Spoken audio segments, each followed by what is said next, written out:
বেদনার পরে ফিরে আসুনি তুমি আপন ঘরে, দিনের আলো তুমি ছড়িয়ে দিতে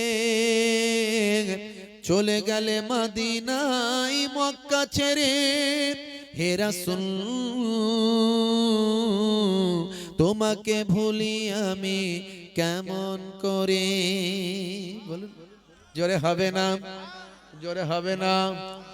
খেনা কে দিন প্রচারের কাজে নিজেকে দিয়েছ বিলিয়ে, তাইফের কাফেরেরা চিনল নাই আলো, দুষ্ট ছেলেদের পিছু দিল লেলিয়ে।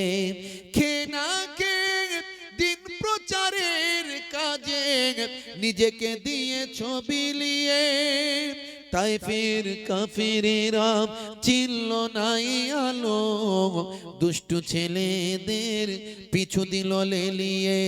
পাথরের আঘাতে ক্ষত বিক্ষত হয়ে সারা শরীর থেকে রক্ত ঝরে। হে রাসূল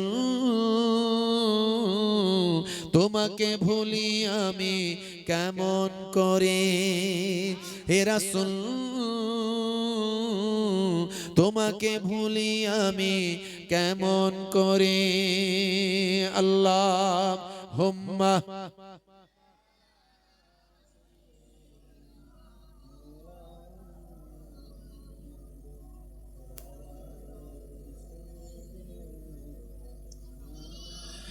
হেরার গুহায় তোমারই ধ্যান, আসমান থেকে নামে আল কোরআন। জোরে হবে না। হেরার গুহায় তোমারই ধ্যান, আসমান থেকে নামে আল কোরআন। ভাঙলো সবার ভুল তোমারই পরে, আসলো কোরআনের ছায়া তলে। খালিদ ওমর আলী আবু বকর ইসলামী ঝান্ডা নিল যে তুলে। আল আমিন তুমি ছিলে যে সদা সকল মানুষের তরে। হে রাসূল তোমাকে ভুলি আমি কেমন করে। হে রাসূল তোমাকে ভুলি আমি কেমন করে। হাজারো ব্যথা বেদনার পরে ফিরে আসুনি তুমি আপন ঘরে, দিনের আলো তুমি ছড়িয়ে দিতে চলে গেলে মদিনায় মক্কা ছেড়ে। হে রাসূল তোমাকে ভুলি আমি কেমন করে। আল্লাহুম্মা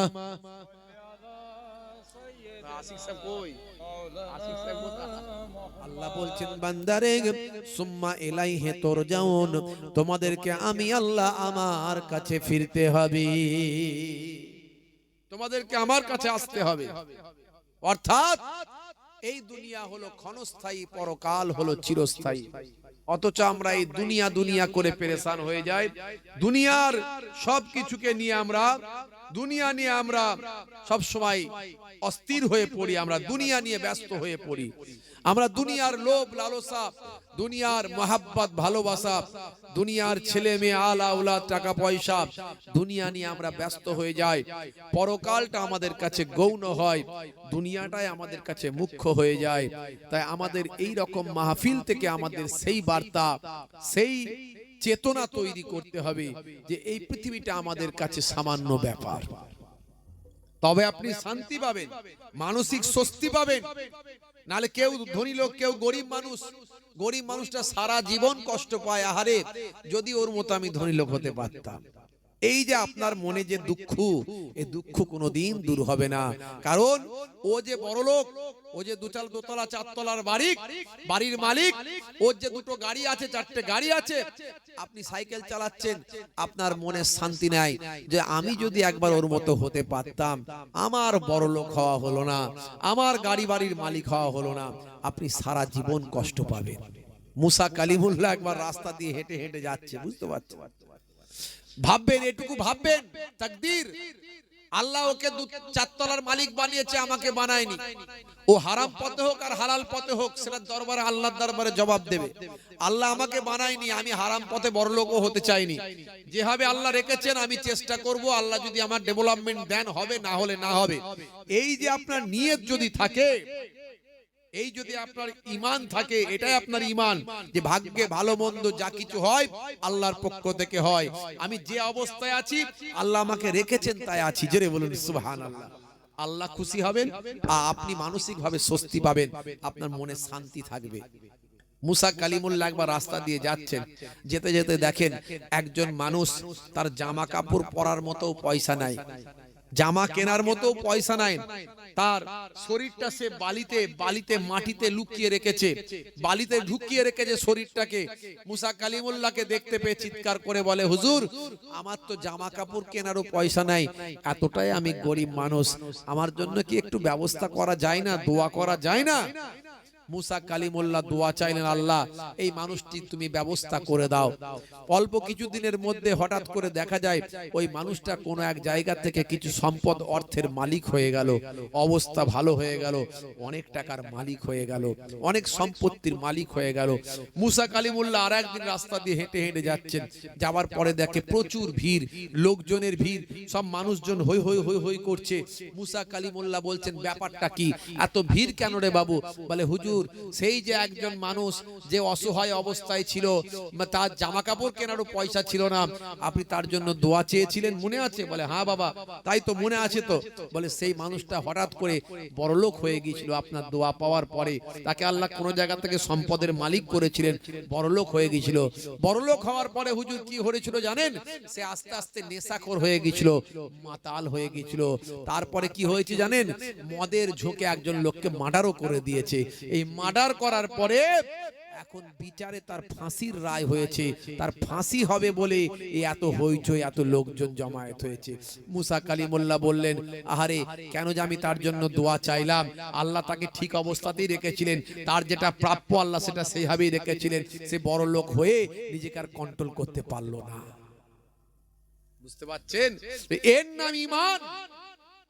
আমরা যে অবস্থায় আছি সেই অবস্থায় আমরা আমাদের নিজেদের সচেতনতার দিক থেকে, ন্যায় পরায়ণতার দিক থেকে আমরা চেষ্টা করব ডেভেলপমেন্ট করার। কিন্তু আল্লাহ যে অবস্থায় রেখেছেন আমরা আল্লাহকে বলবো thanks to Allah, thanks to my রব।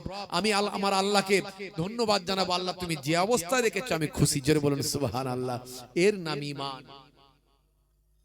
হে তরুণ যুবকেরা, হে আমার বন্ধুরা, শুনে রেখে দিন বাবা, জেনে রেখে দেন, আমার আল্লাহ বলছেন, বান্দারে, হে দুনিয়ার মানুষ শোনো, এই পৃথিবীতে আসার আগে তোমরা ছিলে মৃত, আমি আল্লাহ তোমাদের জীবন দান করেছি, সুম্মা ইউমিতুকুম, আবার তোমরা মারা যাবে, আবার তোমাদেরকে আমি আল্লাহ কাল কিয়ামতের দিনে আবার জীবিত করব, সুম্মা ইউহয়িকুম, আবার তোমাদের জীবন দেওয়া হবে, সুম্মা ইলাইহি তুরজাউন, তোমাদেরকে আমি আল্লাহ আমার কাছে ফিরতে হবে। সেদিন দুনিয়াতে কে ভালো কাজ করেছে আর কে মন্দ কাজ করেছে তার কৈফিয়তটা আমার কাছে দিতে হবে। কেউ ভালো কাজ করেছে, মন্দ কাজ করেছে, আমি আল্লাহ তার হিসাবটা নেব। কিয়ামতের দিনে মিজানের পাল্লাটা তৈরি করা হবে, সেখানে নেকির খাতা আর গুনার খাতা চাপিয়ে দেওয়া হবে। আমার আপনার দুই কাঁধেতে দুই ফারিস্তা আছে, আমরা জানি, কিরামান কাতিবিন ইয়ালামুনা মা তাফআলুন। হে তরুণ যুবকেরা, কিরামান কাতিবিন দুইজনই উপস্থিত আছে দুই কাঁধেতে, তারা আমরা যা করছি সব লিপিবদ্ধ করছে, আমরা যা কিছু কাজ করছি সব লিপিবদ্ধ করছে। সেদিন ওই মিজানের পাল্লা আমার আপনার সেই খাতাটা চাপিয়ে দেওয়া হবে। হে যুবকেরা, হে আমার বন্ধুরা, আল্লাহ বলছেন বান্দারে সুতরাং তোমাদেরকে আমার কাছে হিসাব দিতে হবে। তোমরা আমি আল্লাহ আমার দরবারে প্রত্যাবর্তন করবে। হে যুবকেরা, হে আমার বন্ধুরা, শুনে রেখে দিন বাবা, আমার আল্লাহ বললেন বান্দা, অর্থাৎ তুমি আল্লাহ ওয়ালা হয়ে যাও, তুমি সিরাতুল মুস্তাকিম পথের প্রতীক হয়ে যাও, তোমরা আমার হয়ে যাও, আমি আল্লাহ তোমাদের হয়ে যাব।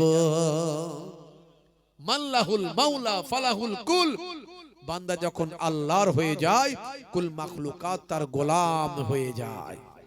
মান কানা লিল্লাহি কানা আল্লাহু লাহু, যে বান্দা আল্লাহর হয়ে যায় স্বয়ং আল্লাহ তার হয়ে যান। জোরে বলুন সুবহানাল্লাহ।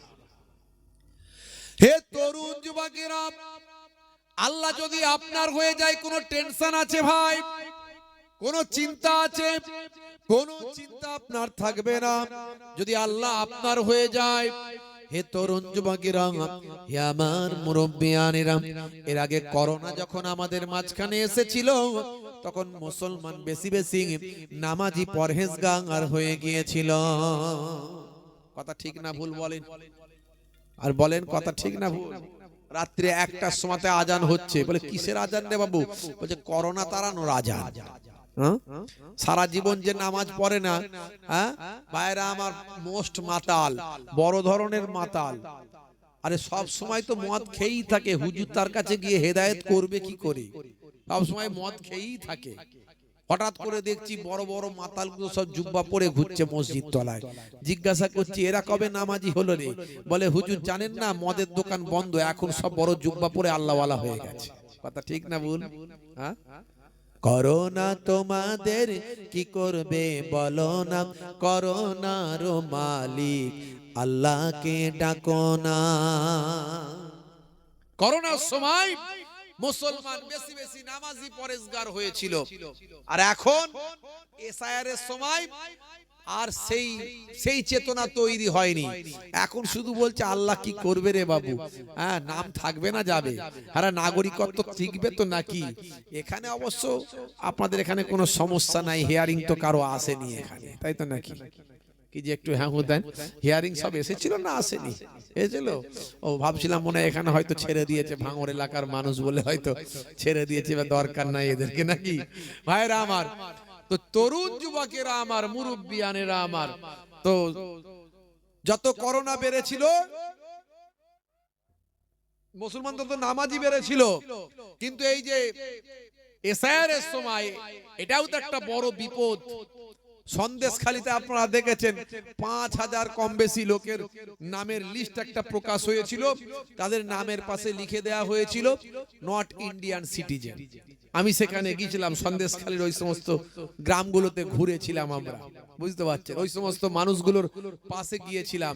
আমাদের একটা বক্তা আলেম ওলামা হুজুরদের নিয়ে একটা সংগঠন আছে, এই গুগলে সার্চ করলে পাবেন, লেকচারার্স অ্যাসোসিয়েশন অফ বেঙ্গল, আমাদের ওয়েবসাইট আছে।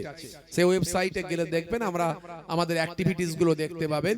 আমরা উইদাউট পলিটিক্যাল কোনো দল ছাড়া, রাজনীতি ছাড়া, আমরা সমাজের জন্য, মানুষের জন্য শুধু আমরা ওয়াজ করব, আর এই হুজুরদের লোকে তাকবীর দিয়ে নিয়ে যাবে, আর ওই ভালো মন্দ খাওয়াবে, আর পকেটে নজরানা দেবে, শুধু এটা করলে হবে না। আমরা ঠিক করলাম এটা করলে হবে না, মানুষের জন্য কাজ করতে হবে। আর এই বক্তায় ঝগড়া করবে, ইওকে কাফের বলবে, ওকে বেঈমান বলবে, এইসব চলবে না। কারণ আলেম ওলামা বক্তা হুজুররা ইসলামিক, তারা একটা সেলিব্রিটি, তারা ইসলামিক রিলিজিয়াসের, মুসলিম ধর্মের একটা, তারা ধর্মের প্রচারক, আর তারা যদি নিজেদের যদি ঠিক না থাকে, সমাজ ঠিক থাকবে কি করে? সেই জন্য আমরা নিজেদের মধ্যে এই সিদ্ধান্ত নিলাম, এবং প্রায় 150 আলেম ওলামা বক্তা, যাদেরকে আপনারা ইউটিউবে দেখেন, এরকম নামি দামি বক্তাদের নিয়ে সব আমরা ঐক্যবদ্ধ করে আমরা সমাজের বিভিন্ন রকম কাজ করতে শুরু করলাম। আমরা এর আগে ওয়াকফ নিয়ে সুপ্রিম কোর্টে মামলা করেছিলাম, আমি নিজেও সুপ্রিম কোর্টে গেছি, গিয়ে মামলা করেছি, আপনারা দেখেছেন সোশ্যাল মিডিয়ায়। তো আরো অনেক সংগঠন গিয়েছিল, আরো অনেক পলিটিক্যাল পার্টিও গিয়েছিল। যাওয়ার ফলে আমাদের এই সম্মিলিত এই প্রতিবাদ, অন্যায়ের বিরুদ্ধে মোকাবেলা এবং আইনি সহায়তার কারণে আপনারা দেখেছেন ওয়াকাফের সম্পত্তি আমাদের আলহামদুলিল্লাহ আমরা উমিদ পোর্টালের মাধ্যমে, আমাদের আন্দোলনের মাধ্যমে, আমাদের লড়াইয়ের মাধ্যমে আমরা আলহামদুলিল্লাহ ম্যাক্সিমাম আমরা ওয়াকাফের প্রপার্টি আমরা আমাদের কন্ট্রোলে রাখতে পেরেছি আলহামদুলিল্লাহ। না হলে হয়তো এটা আমাদের সবটাই হাতছাড়া হয়ে যেত। তা আমরা এবারেও ঘোষণা করেছি, এ পর্যন্ত আমরা বলেছি যদি একজন বৈধ নাগরিককে যদি ইচ্ছাকৃতভাবে অবৈধ করা হয়, মাঠে ময়দানে যেমন লড়াই চলছে লড়াই করব আমরা, এবং আমরা আইনি সহায়তা নেওয়ার জন্য প্রয়োজন হলে আমরা সুপ্রিম কোর্টে গিয়ে আবার মামলা করব ইনশাআল্লাহ। তো ভাইয়েরা আমার আলহামদুলিল্লাহ অনেকটাই এখন পরিষ্কার হয়ে গেছে, চিত্রটা অনেকটা পরিষ্কার হয়েছে যে আমরা যেটা বারবার বার্তা পাচ্ছি, জানতে পাচ্ছি যে কোনো বৈধ নাগরিককে অবৈধ করা হবে না। তারপরেও যদি মিস্টেক করে কোনো বৈধ নাগরিকের নাম কাটা যায়, কেউ ভয় পাবেন না। আবারও বলছি, কেউ ভয় পাবেন না, কেউ চিন্তা করবেন না, কেউ টেনশন ফিল করবেন না। 15 দিন ইসিআই সময় দিয়েছে, বলে দিয়েছে 15 দিনের মধ্যে ডিএম অফিসে গিয়ে আপনি আপনার প্রুফ দেখিয়ে, কাগজপত্র দেখিয়ে নামটা আপনি নথিভুক্ত করতে পারেন।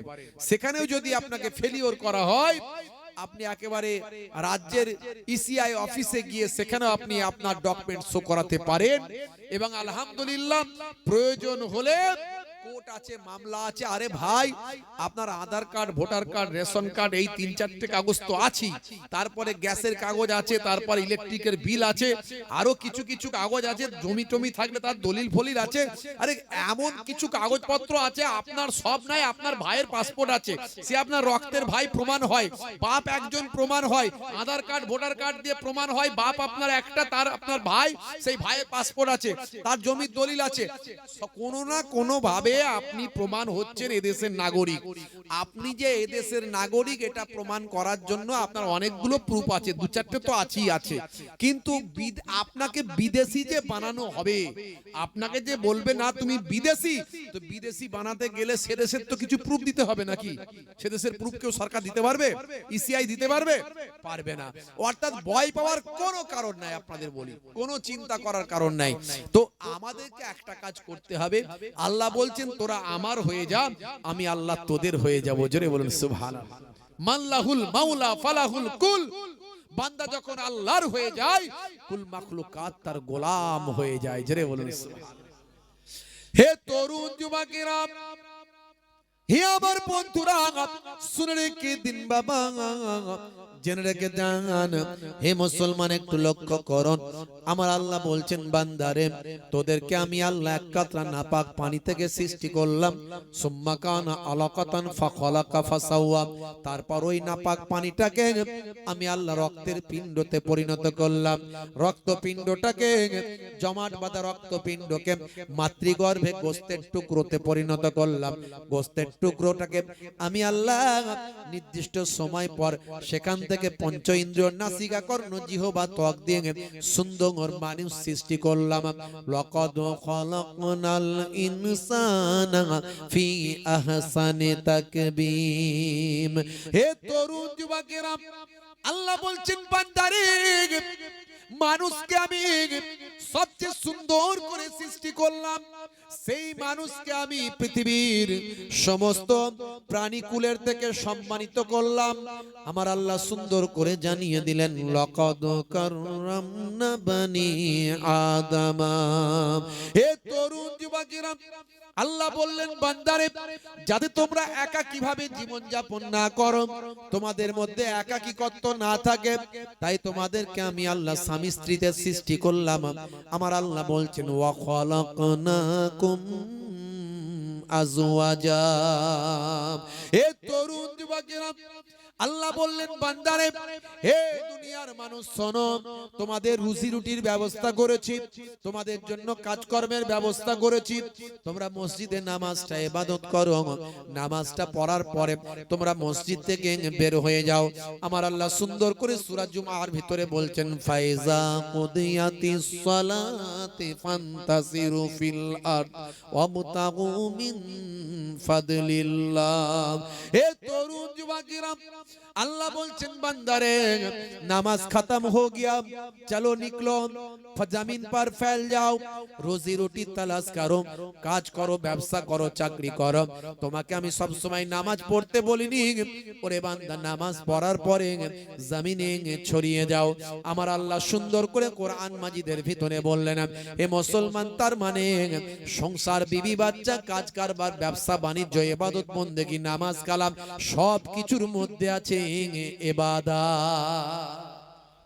সব কিছুর মধ্যে ইবাদত আমরা মনে মনে ভাবি নামাজটাই মনে হয় শুধু ইবাদত ব্যবসা করাও ইবাদত ব্যবসাটা যদি হালাল ব্যবসা হয় মিথ্যা না বলেন মানুষকে না ঠকান ভেজাল মাল না দেন ওজনে না কমিয়ে দেন দু নম্বরই না করেন খোদার কসম করে মিথ্যা কথা না বলেন ওই ব্যবসা আল্লাহর নবী বলেন মিফতাহুদ দাওলাতে ফাহুয়া তিজারা ধনের চাবিকাঠি হলো হালাল ব্যবসা হালাল ব্যবসায়ী আর আমি নবী জান্নাতে পাশাপাশি ঘরে থাকবো কুরবানির আগে গরু কিনতে গেছেন চাচা গরু কিনতে ঢুকেছে আর ওদিকে গরুর পাইকারের চাচা সে বলছে চাচা আমার গরু পঙ্খিরাজ ঘোড়া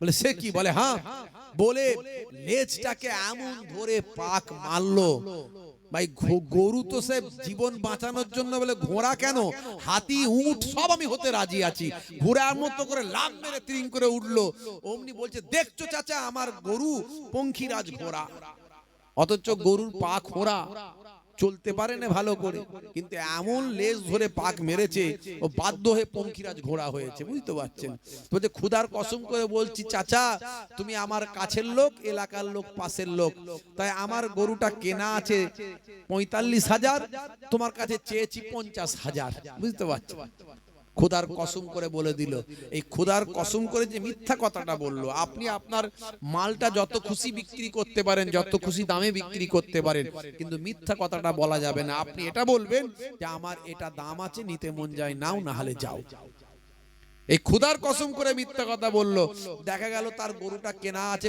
৩০,০০০ টাকা আর সে বিক্রি করতে চাইছে ৫০,০০০ টাকায় খোদার কসম খেয়ে এই যে ইসলামে এটা নিষেধ এই মিথ্যার আশ্রয় নিয়ে ব্যবসা করা নিষেধ আপনি আপনার ব্যবসা যত খুশি দাম নিতে পারেন তবে ইসলামে বলা হয়েছে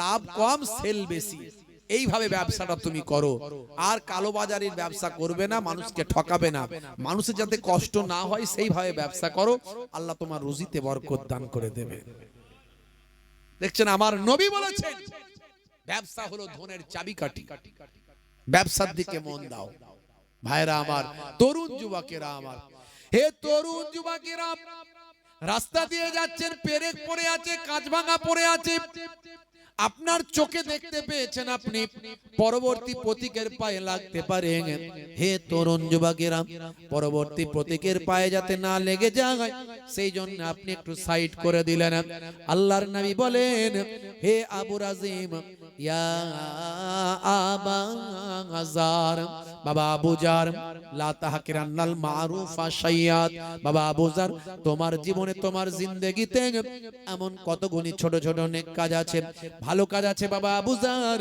সেগুলো তোমার চোখে সয় না তোমার চোখে ধরে না তোমার মনোপ্রত হয় না তা বলে তুমি সেটাকে নেগলেক্ট করো না ঘৃণা করো না তুচ্ছ মনে করো না এই ছোট কাজগুলোর জন্য হতে পারে বাবা আবু জার তোমার জীবন জিন্দেগিটা রহমতের দরিয়া বর্ষণ হয়ে যাবে এগুলো সব ইবাদত আমরা মনে করি শুধু নামাজ পড়লেই ইবাদত কত মানুষ নামাজ পড়ে দাড়ি রেখে জুব্বা পরে জাহান্নামে যাবে কত আলেম মাওলানা এই মৌলবী গিরি করে ওয়াজ করে পীর সাহেবী ফলিয়ে হুজুরি বিপনা করে জাহান্নামে চলে যাবে কারণ তারা বাহ্যিকটা ঠিক রেখেছিল আভ্যন্তরীণ ঠিক রাখেনি তাদের ইন্টারনালটা ঠিক ছিল না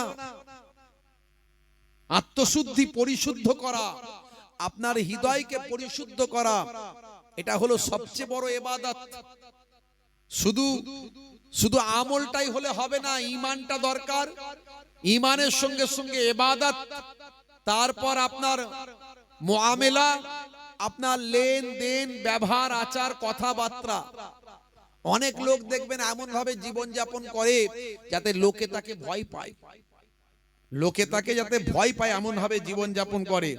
দেখা গেল মোটা গোঁপ রেখে দিয়েছে, মোটা গোঁপ, যাতে গোঁপ দেখে অন্তত লোকে ভয় পায়। তাতে যদি না হয় আবার গোঁপ পাকানো শুরু করে, বুঝতে পারছেন?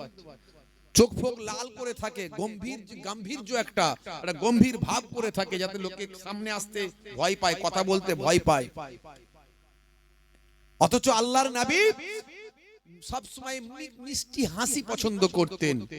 নবী সবসময় হাসি হাসি চেহারা করে রাখতেন। আল্লাহর নবীর সামনে কথা বলতে যেমন একটা বৃদ্ধ ভয় পেত না, বৃদ্ধাও ভয় পেতেন না, একটা বাচ্চাও ভয় পেত না। জোরে বলুন সুবহানাল্লাহ। নবী আমার সবসময় মিষ্টি চেহারা করে রাখতেন। এই মিষ্টি ভাবে হেসে কথা বলা, এটাও কিন্তু ইবাদত। হেসে হেসে কথা বলা, এটাও হলো ইবাদত। আপনি এমন ভাবে জীবন যাপন করুন কেউ আপনাকে ভয় না পায়, এসব ইবাদত। রাস্তা দিয়ে যাচ্ছেন আপনি, হে তরুণ যুবকেরা, হে আমার মুরব্বিয়ানেরা, রাস্তা দিয়ে যাচ্ছেন, যেতে যেতে আপনি একটা এতিম বাচ্চা পেলেন। গ্রামের এতিম বাচ্চা যদি পান, হে যুবকেরা, ওই এতিম বাচ্চার আপনি যদি দুঃখ দুর্দশা দূর করে দেন, তার অভাব অভিযোগটা দূর করে দেন, তাহলে সেটা তো অনেক ভালো। আর যদি সেটা না পারেন, হে তরুণ যুবকেরা, ওই এতিম বাচ্চার মাথায় যদি আপনার স্নেহপূর্ণ একটা ভালোবাসার হাতটা যদি একবার বুলিয়ে দেন, আপনার তার মাথার তালুতে যতগুলো চুল আছে, আপনার হাতের তালুতে যতগুলো চুল লাগলো, তার মাথার যতগুলো চুল আপনার হাতেতে লেগেছে, নবী বলেন ততগুলো নেকি আমার আল্লাহ আপনার নামাজের খাতাতে লিপিবদ্ধ করেছে। এগুলো ইবাদত। আমরা এগুলোকে যেন অস্বীকার না করি। মাঝে মাঝে স্ত্রীর সঙ্গে রান্নায় সহযোগিতা করবেন, রান্নায় সহযোগিতা করবেন মাঝে মাঝে।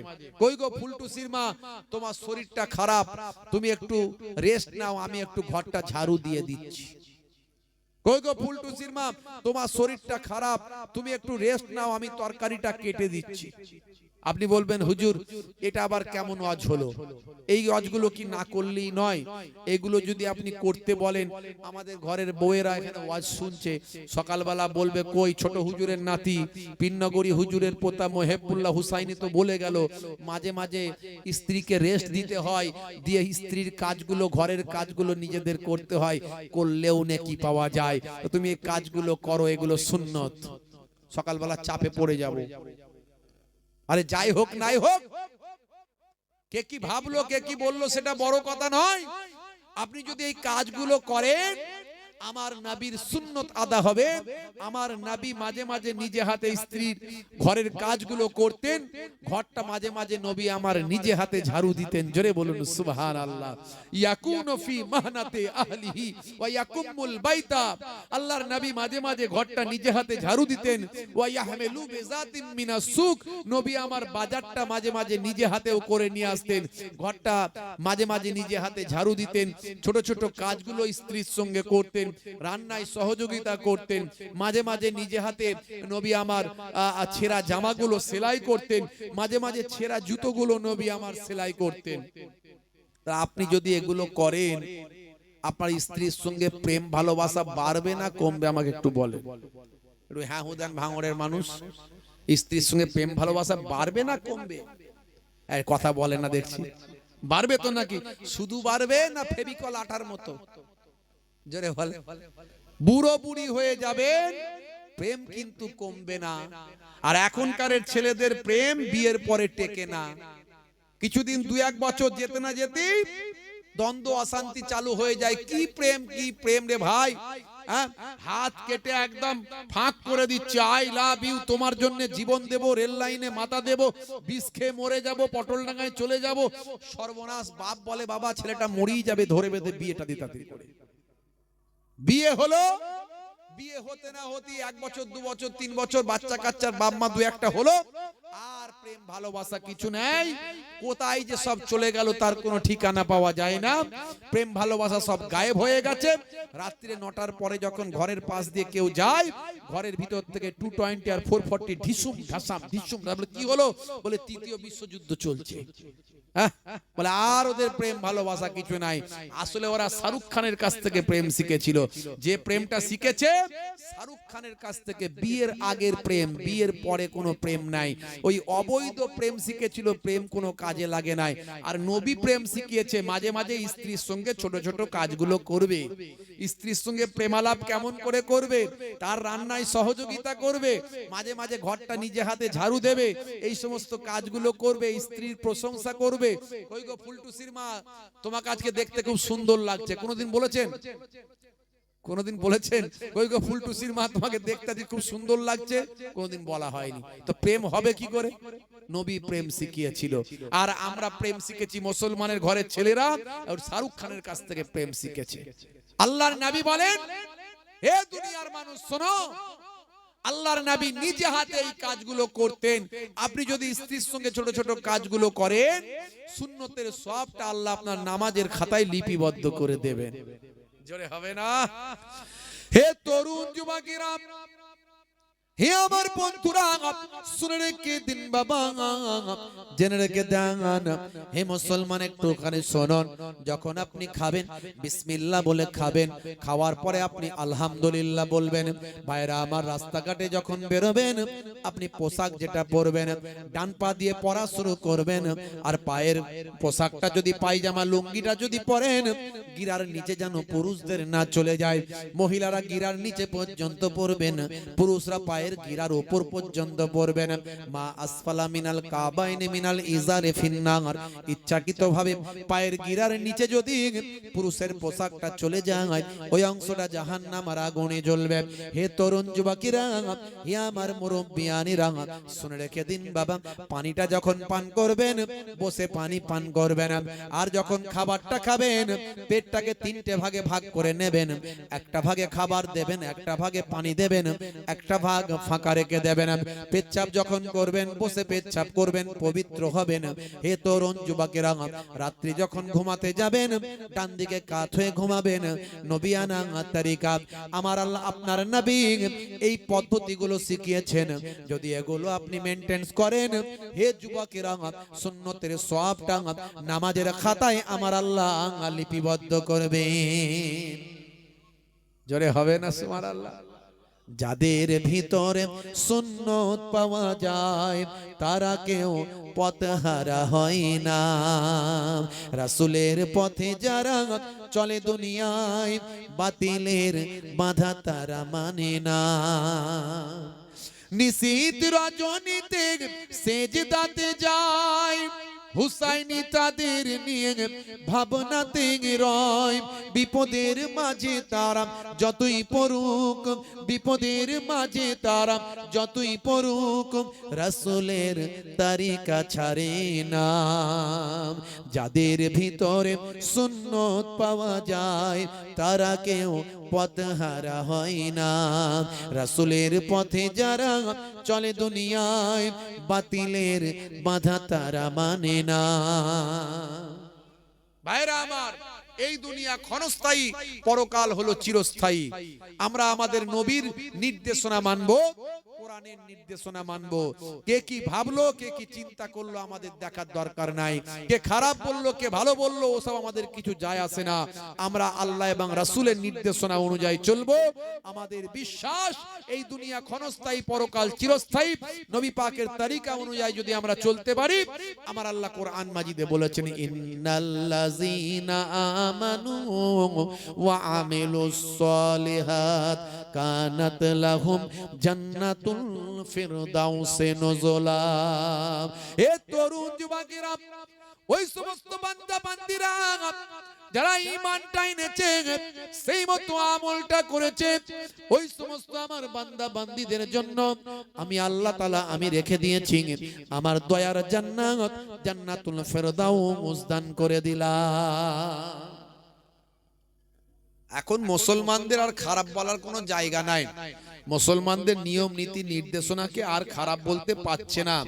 যে পাশ্চাত্যরা মুসলমানদের বিরুদ্ধে সারা জীবন ধরে ষড়যন্ত্র করেছিল, তারা এখন ফেঁসে গেছে। তারা এখন ফেঁসে গেছে। যে পশ্চিমা বিশ্ব, তাদের মাতব্বররা, মোড়লেরা, বিশ্ব নেতারা যারা এতদিন পর্যন্ত ইসলামোফোবিয়া তৈরি করেছে, ইসলামকে মানুষের কাছে ঘৃণার পাত্রে পরিণত করার হীন চক্রান্ত করেছে, তারা আজকে ফেঁসে গেছে। বিশ্বের মানুষ প্রতিনিয়ত এখন ইসলামের প্রতি অনুভূতি, তাদের আবেগ জড়িয়ে যাচ্ছে। ইসলাম সম্পর্কে তারা গবেষণা করছে, কোরআনে মুগ্ধ হচ্ছে, দয়ার নবীতে মুগ্ধ হচ্ছে। প্রতিনিয়ত তারা ইসলামের প্রতি ভালোবাসা, আবেগ তাদের বেড়ে যাচ্ছে এবং বিশ্ব নবীর শিষ্যত্ব গ্রহণ করছে প্রতিনিয়ত। আপনারা জানেন এপিস্টাইন ফাইল, জেফ্রি এপিস্টাইন ফাইল, আপনারা জানেন এই এপিস্টাইন ফাইল নিয়ে সারা পৃথিবী তোলপাড় চলছে। যেখানে বায়ামার সেন্ট থমাস দ্বীপ, সেন্ট জেমস বায়ামার থমাস দ্বীপ, যেটা ক্যারিবিয়ান সাগরের একটা দ্বীপে অবস্থিত, এই দ্বীপেতে একটা তারা এমন একটা প্রাসাদ তৈরি করেছিল, তাদের সেখানে একটা স্বর্গের মতো একটা ব্যবস্থাপনা তৈরি করেছিল, দুনিয়ার স্বর্গ। সেখানে তারা প্লেনে করে, হেলিকপ্টারে করে আর স্পেশাল জেটে করে তারা যেত। সেখানে গিয়ে ছোট ছোট নারী, বায়ামার বাচ্চা, কন্যা সন্তানদের কিডন্যাপ করে পৃথিবী থেকে নিয়ে গিয়ে তাদের উপর নির্মম অত্যাচার করত, তাদের সঙ্গে অশ্লীল কাজে, কুকর্মে লিপ্ত থাকতো, যার ফলে সেই জায়গায় উপস্থিত হতো পৃথিবীর বড় বড় বায়ামার দাদারা, মোরলেরা, বড় বড় নেতারা, যারা বিশ্বকে মানবতার পাঠ শেখায়, নারী সম্মানের কথা বলে, নারী স্বাধীনতার কথা বলে, যারা সারা বিশ্বে নিজেদের মনুষ্যত্বের কথা বলে, মানবিকতার কথা বলে, সারা পৃথিবীতে যারা মোরলের ভূমিকায় ছিল, সেই মোরলরা এখন কলঙ্কের পৃষ্ঠায় নিজেদের নামকে লিপিবদ্ধ করেছে। ভাইরা আমার, সেখানে নাম জড়িয়েছে, এই কলঙ্কময় অধ্যায়ে নাম জড়িয়েছে আমেরিকার প্রেসিডেন্ট ডোনাল্ড ট্রাম্পের নাম জড়িয়েছে, বিল গেটসের নাম জড়িয়েছে, মেসির নাম জড়িয়েছে। ভাই আমার, স্টিফেন হকিন্স বিজ্ঞানী, পৃথিবী বিখ্যাত বিজ্ঞানী স্টিফেন হকিন্সের নাম সেখানে উঠে এসেছে, ভেসে এসেছে, আলোড়ন সৃষ্টি হয়েছে। শুধু তাই নয়, বিল গেটস থেকে শুরু করে পৃথিবীর বড় বড় মাতব্বর দাদা, এমনকি আমাদের ভারতবর্ষের প্রধানমন্ত্রীর নামও নাকি সেখানে লিপিবদ্ধ হয়েছে সেই ফাইলের মধ্যে। আপনারা অবাক হয়ে যাবেন। আমেরিকায় বিক্ষোভ চলছে, ব্রিটেনে একের পর এক নেতারা, ভাই আমার, ব্রিটেনে একের পর এক নেতারা রিজাইন দিচ্ছে, তারা নিজেদের দায়িত্ব ত্যাগ করে দিচ্ছে এই ঘটনার পরিপ্রেক্ষিতে। আপনারা জানেন কি জানি না, ভাই আমার, ব্রিটেনের প্রধানমন্ত্রী এবার কিন্তু একজন মুসলিম মহিলা হওয়ার সম্ভাবনা, ভাই আমার, প্রকট হয়েছে। সারা পৃথিবীতে আলোড়ন সৃষ্টি হয়েছে। ব্রিটেনের একজন মুসলিম নাকি প্রধানমন্ত্রী হবেন, একজন মহিলা, সাবানা মাহমুদ তার নাম। তার অরিজিনটা হলো এই আমাদের ভারতীয় কাশ্মীরে, কাশ্মীরের সঙ্গে তার অরিজিন, তার উদ্ভাবনা, এখানকার বংশোদ্ভূত সেই ভাই আমার নারী, সেই মহিলা। তিনি সেখানে লিবার পার্টিতে যোগদান করে সেখান থেকে তিনি ভাই আমার ব্রিটেনের প্রধানমন্ত্রী হওয়ার দৌড়ে এগিয়ে এসেছেন। এবং ব্রিটেনে এখন তোলপাড় চলছে যে এত নগণ্য কাজ যারা করেছে সেই দলে কেউ থাকবো না। এইভাবে সেখানে সব ভাই আমার তারা ইস্তফা দিচ্ছেন, বড় বড় লিডার নেতারা তারা ইস্তফা দিচ্ছেন। প্রধানমন্ত্রী এখন খুব চাপে পড়েছেন ব্রিটেনের। এই অবস্থা চলছে সারা বিশ্বে, শুধু ব্রিটেন নয়, আমেরিকা নয়।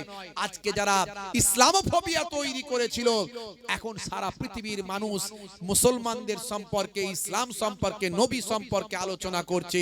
ইসলামে নারীদের সম্মান দেওয়া হয়েছে, নারী পর্দার কথা বলা হয়েছে, নারী হিজাবের কথা বলা হয়েছে, অশ্লীলতার বিরুদ্ধে কথা বলা হয়েছে, নারীর স্বাধীনতার কথা বলা হয়েছে, নারীর শিক্ষার কথা বলা হয়েছে। নিশ্চয় একটা নারী, একটা মহিলা, সে তার হিজাবের মধ্যে থেকে, সে তার পর্দার মধ্যে থেকে, সে তার সম্মানকে বাঁচিয়ে সেই মেয়েটা ডাক্তার হতে পারে, আইএস আইপিএস, এমনকি সাবানা মাহমুদের মতো ব্রিটেনের প্রধানমন্ত্রী হওয়ার দৌড়েও থাকতে পারে একটা মুসলিম নারী। ইসলামে নারীদের এতটাই সম্মান দেওয়া হয়েছে। নারীকে কখনো কুক্ষিগত করা হয়নি, নারীকে কখনো চার দেওয়ালের মধ্যে বন্দী করা হয়নি। ইসলামে নারী সম্মানের কথা বলা হয়েছে, নারীর কথা বলা হয়েছে, হে নারী, তুমি পর্দা হিজাবের মধ্যে থেকে তোমার সম্মানকে বাঁচিয়ে তুমি উচ্চ শিক্ষায় শিক্ষিত হবে। নিশ্চয় নারীদের শিক্ষার কথা ইসলামেও বলা হয়েছে, তালাবুল ইলমে ফরিদাতুন আলা কুল্লি মুসলিমিন ওয়া মুসলিমাত।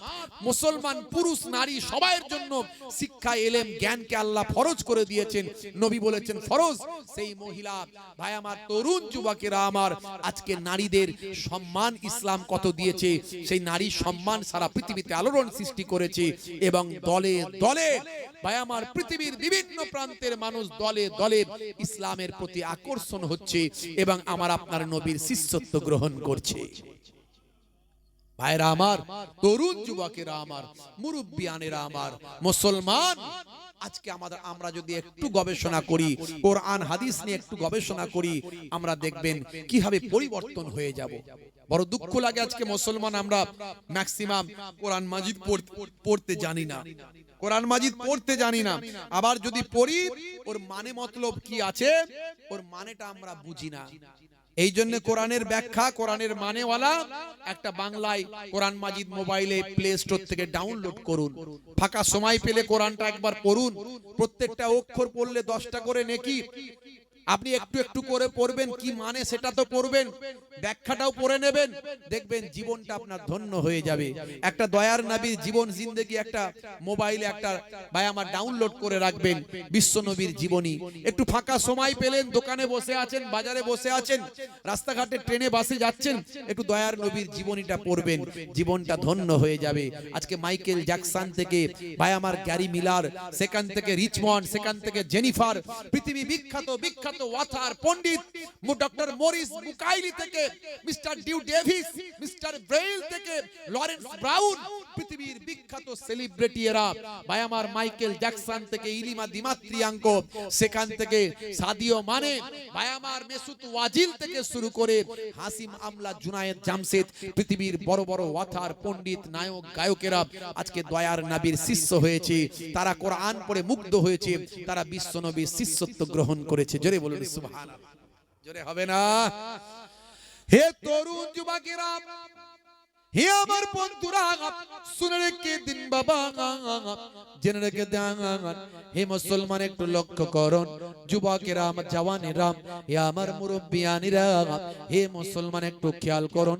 1450 বছর আগে আমার আল্লাহ কোরআন মাজিদে যা বলেছেন, দয়ার নবী হাদিস পাকে যা বলেছেন, সব আজকের যুগে বিজ্ঞান আর বাস্তবতায় পরিণত হয়েছে।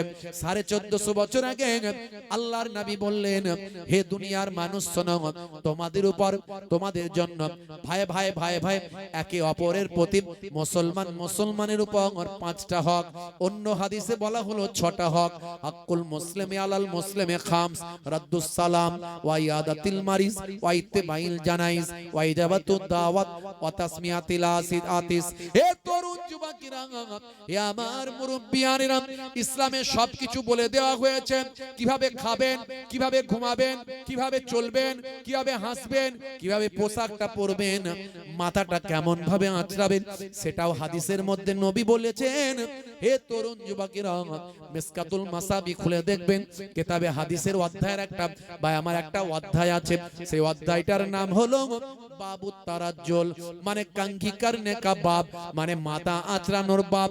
মাথাটা কেমন ভাবে আঁচড়াবেন, কোন দিক থেকে আঁচড়াবেন, চুলটা কেমন রাখবেন, কিভাবে চুলটা যত্ন নেবেন, নবী আমার কি রকম চুল রাখতেন, চুলটা নবী কেমন ভাবে যত্ন নিতেন। বাবুত তারাজ্জুল খুলবেন, হাদিসের অধ্যায় খুলবেন, সেখানে আপনি মাথা আঁচড়ানো, চুল রাখার সম্পর্কে বিভিন্ন তথ্য পাবেন। হে তরুণ যুবকেরা, পোশাকটা কেমন পরবেন, কোন পোশাক পরা হলো সুন্নত, নবী কেমন পোশাক পরতেন, পোশাকটা কেমন পরা উচিত, কোন দিক থেকে পোশাকটা পরবেন, জামাটা যখন পরবেন হাতটা কোন দিকের আগে গলাবেন, পায়জামাটা যখন পরবেন কোন পাটা আগে গলাবেন। হে তরুণ যুবকেরা, ডান পাটা দিয়ে কাজ শুরু করবেন, ডান পাটা আগে আপনি দিয়ে গলাবেন, ডান হাতটা আগে গলাবেন। হে তরুণ যুবকেরা, হাদিসের একটা অধ্যায় আছে, অধ্যায়টার নাম হলো কিতাবুল লিবাস। সব পাবেন আপনি, সব আপনি পাবেন, কোরআন হাদিসের মধ্যে সব পাবেন। এই জন্য আজকে বড় বড় ওয়াথার পণ্ডিতেরা তারা কোরআন হাদিস পড়ে মুগ্ধ হয়েছে। তারা পৃথিবীর কোন শাস্ত্রে এত ডিটেইলস কিছু লেখা নাই। আপনি কেমন হাসবেন, কেমন মাথা আঁচড়াবেন, কেমন করে খাবেন, আপনি পেচ্ছাপ করে পবিত্র হবেন, এই সব কথা কোরআন হাদিসের মধ্যে নবীর জীবন জিন্দেগিতে আপনি পাবেন। নবী বলে দিয়েছেন। আমার মায়েরা বোনেরা বসার জায়গা একটু শর্ট হয়ে যাচ্ছে, মাগো একটু আপনারা একটু সামনের দিকে এগিয়ে গিয়ে একটু বসেন, আর অন্যান্য মায়েদেরকে একটু বসতে দেন। যারা বসতে দেবেন অন্য মায়েদেরকে ডবল সওয়াব পাবেন, আর আপনি নিজে বসে আছেন সিঙ্গেল সওয়াব, একটা সওয়াব।